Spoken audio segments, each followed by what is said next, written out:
Is it the end of the war in Ukraine finally? A ceasefire? Because Putin declared a 2-day ceasefire. Zelensky responded with his own ceasefire proposal. Is it all real? Well, it's a performance. It's a performance for the audience of one. And that audience is Donald J. Trump. Let's break it down. Russia declared a ceasefire around May 9th, the Victory Day, and that's the biggest holiday on Russia's calendar. And in the same breath, Russia promised to launch a massive strike on Kyiv if Ukraine disrupts the parade on the Victory Day. Does it sound like a ceasefire to you? Well, to me, it sounds like a threat. And it shows that this entire Putin's performance is not actually about peace. This thing is a show. Putin wants Trump to see him as a peacemaker. That's been the play for over a year now. And it's been sadly working because President Trump has been buying it. And Putin's been tricking him. And let me show you why. But before, if this is the kind of analysis you've been looking for, hit like and subscribe. I break down US-Russia relations and politics. Let's keep on going. Donald Trump promised to end the war in Ukraine on his first day in office. Well, that's long gone. And President Trump said it over and over again that he would put an end to the war in Ukraine. And I'm sure President Trump believed it. But Putin tricked him.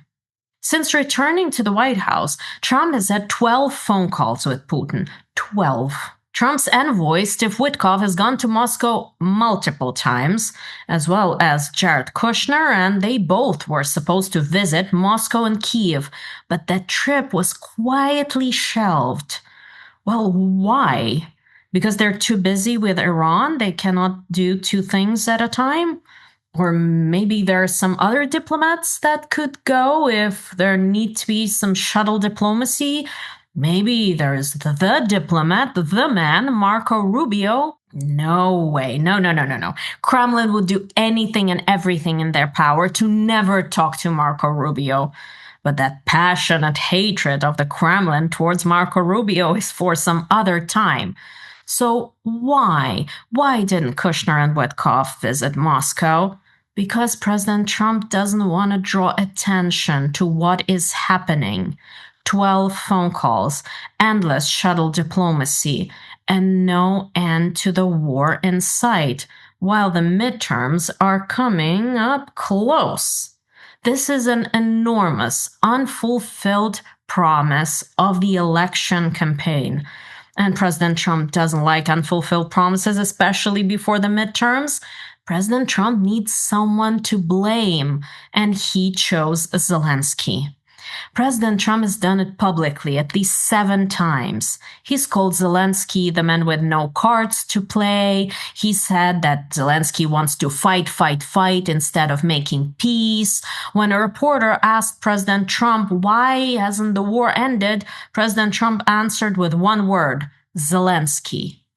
Now, Zelenskyy knows it all, and what he did in response to Putin was very sharp. First, the language. This is a detail that gets lost in the English translation, and it matters. Putin declared a прекращение огня, a ceasefire. That's formal, that's diplomatic, that's heavyweight.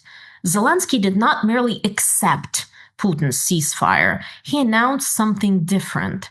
Режим тиши, the silence regime.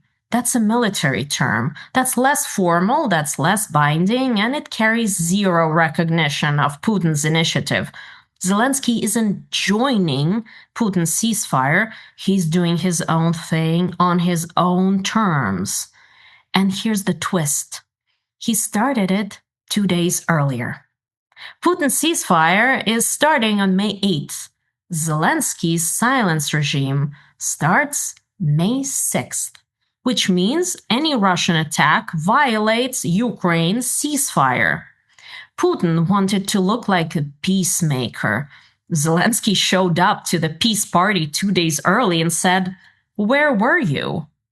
And the framing is devastating. Putin's ceasefire is about the parade. Putin needs silence so he can march soldiers across the Red Square. Zelenskyy said that his ceasefire is about human life, so people would stop dying. The contrast writes itself, and it writes itself in a language that President Trump can understand. And what's funny, Russian propaganda was totally not ready for the Zelenskyy move. Look at what the Russian state television is saying. The message is simple. Putin's ceasefire for Victory Day is in itself already a victory. But wait, think about it for a second. Putin's declaration of the ceasefire is in itself a victory, not actual peace. The announcement is the product. This is content, not diplomacy. It's designed so that Putin looks like the peacemaker. There's one more layer here, and it's the darkest one. Why would Russia threaten a massive missile strike on the center of Kyiv if Ukraine disrupts the Victory Day parade? Ukraine striking on the Victory Day? That would be the greatest propaganda gift imaginable, and Ukraine would never ever do it. Striking a civilian parade would be a war crime, and everyone knows it. The Kremlin knows it, and Ukraine knows it, of course. So what Russia is really hoping for is something subtle. Any routine Ukrainian drone strike anywhere in Russia on May 9th, which happens literally every day, they would repackage it as Ukraine attacked on Victory Day. And that headline, not the reality, is what President Trump would see. Meanwhile, there is the irony. Russia's parade this year, for the first time in nearly 20 years, will have no tanks, no missiles, no military hardware, because Russia is afraid Ukrainian drones might actually fly over Red Square.